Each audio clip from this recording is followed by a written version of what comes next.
So, what has Excelsior's domain been picking up from eBay? Let's have a look.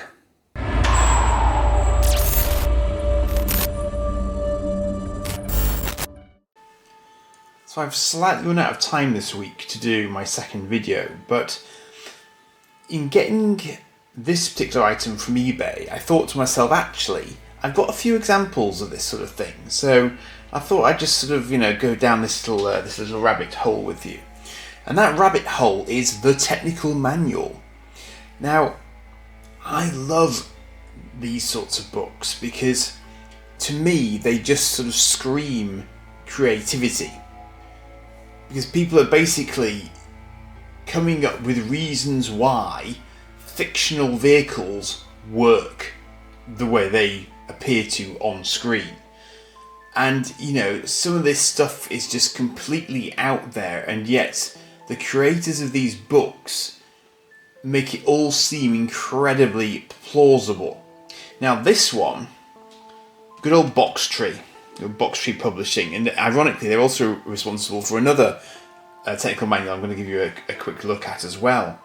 But this one, the Aliens Colonial Marines Technical Manual, I've never seen this fully, sort of compiled into one book before, but I think that I do remember it from the Dark Horse Aliens comics, but the sort of the British version, the sort of the compendium versions, if you like, of those comics that were released here in the UK in A4 size reprints. So I remember those issues getting sort of single page text spec readouts, but I guess that what this is the sort of the logical extension of that to a full book. So to give you an idea, and this is one I wasn't even looking for, this is one that eBay threw at me as well, which is rather lovely. So this was 1995, which kind of tracks with when I'd have been into Aliens, I think. And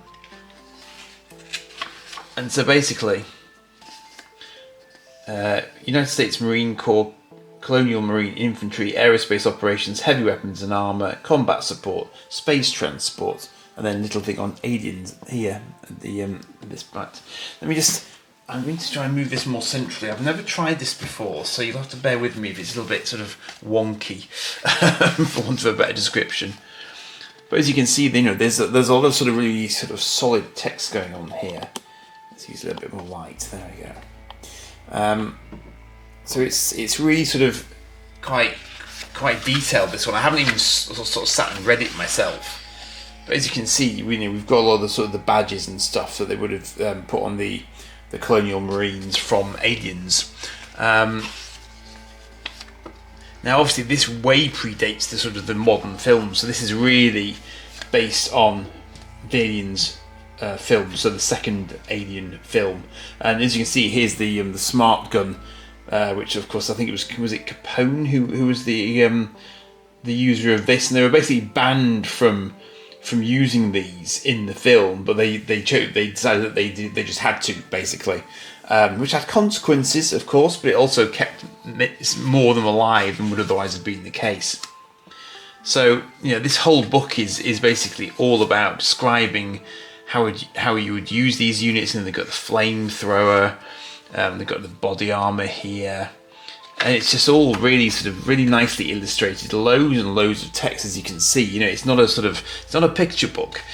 And here's the dropship. Now I had the Halcyon model of the dropship, which I did actually make. It's one of the few plastic models I can actually claim to have vaguely successfully made. And I also had their alien figure as well that you made out of a plastic kit.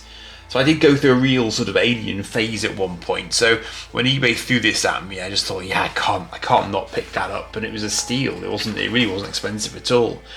There's loads and loads of sort of lore in here, and I don't know whether it would count as a sort of official lore. I suspect it probably would, because clearly this is using a lot of the same props and so on that would have been appearing in the film, from what I can see. And of course, this is something we never saw, but they're describing tanks here as well, which of course we didn't see. This we did see, the APC. the M577 armoured personnel carrier, so that's very cool. Hi, Matt. So, I mean, a lot of this was just sort of it was a sort of an extension of current day stuff, which is only logical. Obviously, they've got motion detectors there.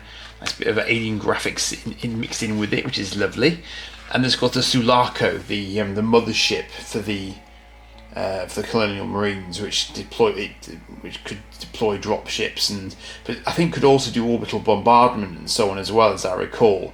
So we don't see that in action, but it's describing here dorsal rail guns, lithium hydride tanking, particle beam, cooling tower drive section, fusion torus, all sorts.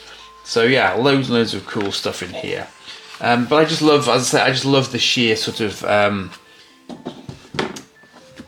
imagination that sort of goes into the creation of these sorts of books. Check it out. We've got tactical smart missiles, phase plasma cannon, pulse rifles, RPGs. We've got nukes, we've got knives, sharp sticks. That's literally what it says there. I'm just reading, honest. So yeah, it's very, very, very cool stuff. Very, very cool stuff indeed. So I'm really pleased I've got that. I mean, was it like 30 years on or something I picked this up, so it's just one of those little random things in life, and it's in good condition as well. It doesn't look, sort of brutally thumbed or anything. So I said that I would dive down this little rabbit hole. And I don't have loads of examples of tech manuals because they're not that common, because obviously you need to have a fairly sort of techie basis for this sort of thing in order to justify putting the book out. But of course, there is perhaps one type of series which justifies a tech approach more than most, and that of course would be Star Trek. Now this I've probably had since it originally came out. The Star Trek The Next Generation Technical Manual. A fascinating look inside the USS Enterprise NCC 1701-D. By Rick Sternbach and Michael Okuda, of course, with a special introduction by Gene Roddenberry, and that is how old this book is. But it is an awesome, awesome book. It really, really is. And this is probably the epitome of the technical manual, because this just goes into so much detail about the Enterprise. It is just crazy. And of course, Star Trek The Next Generation was very, very consistent and accurate in terms of how it dealt with the tech, and it had to be, because the tech was often a very big part of the episodes. But for people like me watching it, they had to get it right, because we were nitpicky people. If there was a nit to pick, we would pick it. So they couldn't get away with anything other than a really, really solid world, that would hold up to scrutiny. Now, of course, this is a really interesting example, and yes, okay, there's a bit of Trek Toys playlist overlap here, I admit, but nonetheless, it's valid. So you notice here that that's the NCC 1701B Enterprise, but that is clearly a standard Excelsior. It's not the Generations version of the Excelsior. Well, I say the Excelsior space frame, because the Enterprise B was souped up for the film, but this tech manual predates the film. So this tech manual is based on the types of ship that we see on the ready room wall in the Enterprise. So Ambassador class here. So they designed the Ambassador class before we saw it on screen in space, because they needed it for the Enterprise C. And also the D there, and the Constitution A there. But the B is basically the odd one out, because that isn't actually the B that we ended up seeing. But it goes all the way through this sort of the design lineage, the sort of tactical systems, but it also deals with things like life support and the power systems, and what happens if you get an antimatter containment loss and all that sort of stuff, and how deflectors work, how the warp drive works, how you form a warp field, and it's just ridiculously detailed and brilliant. Just so much detail. So I guess when you would go, if someone on the show needed technical input, they would go to Michael Okuda and say, okay, how does this work? You know, I've got this idea, can I do it? So you've got the injection there of the matter antimatter reactor assembly, that sort of thing, you know, all being sort of jettisoned out. So all of this detail was thought through, and was, you know, I mean, some of this stuff didn't even get seen. You know, there's a captain's yacht built into the Enterprise D that we never actually see being used, but it is there on the underside of the saucer section if you actually look closely enough. But you know, it's talking about how the, you know, sort of the main computer core works. Talking about the battle bridge, all these sort of the various screens that they had on the bridge describing what they all did. I mean, it's just, the level of detail is just phenomenal. How the bearing system works as well, which is great, because I also used to translate that in my head, so that I knew which way they were going to go based on what instructions were issued on the bridge to the con officer. So it's got medical systems, environmental systems, you know, the phaser rifles there as well, photon torpedoes, which is awesome because that allowed me to understand what a photon torpedo did. And don't forget, this is pre-internet. You could find all this stuff really easy on the internet these days, admittedly, but I loved this because when I was looking at this stuff, there was no internet. Not outside of universities, that just wasn't a thing. So let's actually have a look at when this actually came out, because I bet this is actually earlier than you might think. Because if Gene Roddenberry did an introduction for it, it's got to be pretty old. 1991. Yeah. So I'm not even sure that dial-up even was a thing in 1991. We were nearly there, I suspect, but it would have been incredibly slow. So rather than being able to bounce to a website and read up on this, so this is now a 34-year-old technical manual, and yes, it still seems futuristic, and it's still kind of, there's a certain amount of logic there that holds up, you know, because that's the beauty of someone designing this in such a way that it actually should work in real life, assuming certain technology was available to you, obviously.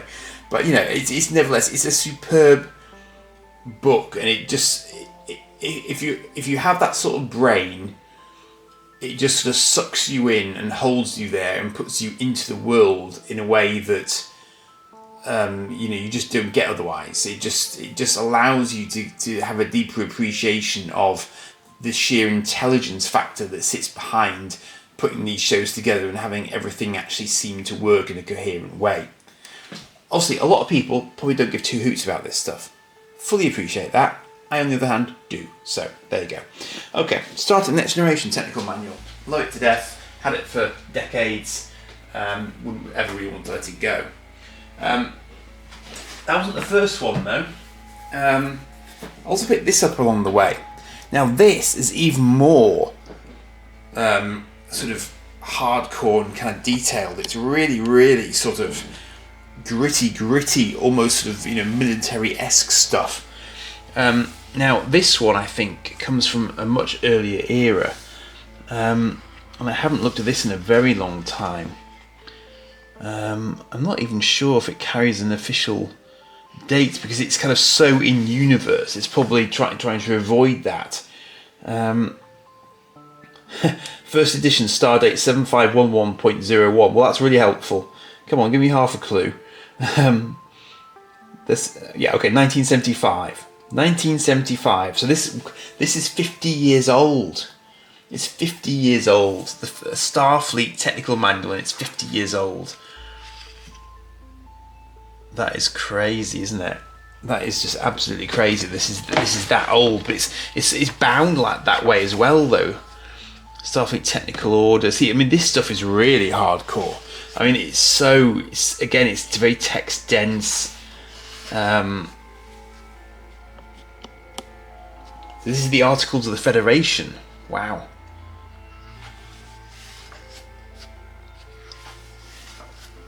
So United Federation of Planets, got the seal of the UFP there. United Nations flag as an example of what they sort of based it off. I mean, it's just brilliant. Command section, some shiny pages there. A uniform colour code, that's interesting. Official type style even, gosh. Wow, look at that. And see, this was lore. This was lore back in the 1970s for Star Trek. This is brilliant.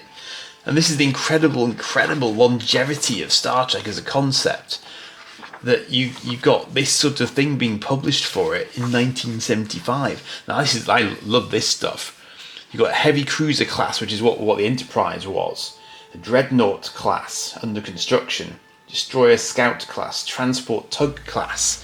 Many of these, of course, we never ever saw on the show, but it didn't stop people imagining them. This is a Class 1 heavy cruisers. This is the original Constitution class. So it's just a brilliant idea, just all these little ships that never officially saw the light of day, but I think things like Bridge Commander, obviously people have now done models for them. All the sort of stations there being described, security section, astrogator, and again the Galactic Coordinate System, United Federation of Planets, Principal Stellar Systems. So Sol is there. I'm trying to see if there's Vulcan here. Starfleet headquarters is way out there, strangely. It's interesting. Support services, so all the sort of different emblems and so on. Tri-dimensional chess, of course, 3D chess. The transporter, main propulsion, impulse power unit. So you can see how the next generation technical manual is really the next iteration of this technical manual. And it came, sort of 16 years later. So it doesn't seem like that long when you look back on it from this point in time, I suppose. But it's, I can't even remember when I picked this one up, but it was a little while ago, I think. But again, just another sort of wonderful bit of sort of Trek history, and a sort of an early precursor to these more modern technical manuals. Then finally, I thought I'd get I'm not really getting away from the science fiction, I suppose, but we've got Inside the Worlds of Jerry Anderson, featuring cross-section artworks by Graham Bleethman, Fireball XL5, Stingray, Thunderbirds, Captain Scarlet, Joe 90. And again, this classic sort of British technical drawing stuff where you get all this sort of cutaway loveliness of the various ships and equipment and so on, that actually sort of just describes how it all works. And I've seen model kits of a lot of this stuff. The Tracy Island model kit does on occasion incorporate a lot of these sorts of components. Because they mapped it out. Then I guess they probably had to be able to do the actual model work, fundamentally. So there you've got a sort of cutaway of Thunderbird 2. Dateline 2026. It's another thing I've thought about doing, actually. I'm just trying to think, how many of these series have we actually now caught up with in real time? Because when they came out, obviously, that would have been 60 years in the future for them, I think, give or take. And it's just kind of, how far ahead did they actually think things would be at this point in time if the series have actually caught up? So we've got the Mole, we've got Thunderbird 4 there. I picked this up locally. I picked this up in Halifax. One of those glorious sort of second-hand bookshops where you just find stuff that you would never ever have thought to look for, but it's sat there on the shelves in this sort of slightly musty smelling place, that sort of shop. I think you know the sort I mean. We've got Stingray 2065. Interesting. Maybe that other Thunderbirds one was mislabeled. I thought Stingray was about the same time as Thunderbirds. Unionville 2065. Wasp manufacturing plant. Hydromic missile. Okay. Agent X-20's house. So he was the bad guy in Stingray, or one of them anyway. He's got his own little sub in a pen in the bottom there. Brilliant. And the Terrorfish. With the naughty aquamphibians at the helm going blah blah blah blah blah a lot. Captain Scarlet, maximum security vehicle. I'm not that well up on my Captain Scarlet, I must admit. That's why you don't see any videos on it on the channel, because I didn't catch it, I don't think. I know the basic principles and the basic vehicles and so on, but I've never really sat and really watched Captain Scarlet and the Mysterons, basically. So Cloud base is a cool idea though, and does that remind you of anything? Yeah, of course it does. It reminds you of Avengers Assemble, doesn't it? You know, it's kind of it's a helicarrier basically, but it was a little bit earlier than a helicarrier, obviously. Although actually, I must admit, I don't know when the comics first introduced that as a concept, but cloud base was a very, very similar idea. And a Spectrum passenger jet. I think I've got a toy of that actually somewhere. It will come as no shock to you to learn. Spectrum hovercraft. Now Joe 90, I think. Yeah, jet air car. So Joe 90 was a much earlier Jerry Anderson series, but again, I do remember it from my childhood. More the music actually than anything else, I think. The music has really stuck with me down the years. Down, down, down, down, down, down, down, down, down, down. Ba, ba, ba. And that's the spinny, I think it was called a rat. That's where he got memory engrams transferred to him, so he could then be a sort of a secret agent, but he's just a kid. Basically, that was the premise of Joe 90. World Government HQ in Unity City. I've no idea what that's from. Presumably that's Joe 90 again, is it? The Crab Logger, that's Thunderbirds. So that's weird actually. I really thought Thunderbirds and Stingray were more similar time-wise, but all the Thunderbirds equipment is dated sort of 40 years earlier. That's interesting. It's not one of those things I really sort of sat and thought about before. But I remember the Crab Logger episode very clearly actually. And there's Thunderbird 5 at the back there. So, as I say, didn't have a lot of time for this, so I just came up with this as a very sort of quick, off the cuff kind of concept, just to flick through a few books, sort of as something different. And I might actually look at some graphic novels in this fashion as well, because I think it's actually quite an interesting sort of way to get a feel for the artwork and everything else just by sort of flicking through. And I haven't quite sort of allowed myself to get into digital graphic novels. I do like the physical form of graphic novels. I think to me it's just somehow it's not quite the same thing if you're not actually physically holding a book. I'd be really interested to hear in the comments when a lot of people violently disagree with me on that one, because that's my personal opinion. Your mileage may vary. So slightly different one tonight, but I hope that's been of interest to you. And I imagine there must be Doctor Who technical manuals and stuff like that as well. So let me know what your favourite technical manual is in the comments. Cheers for now.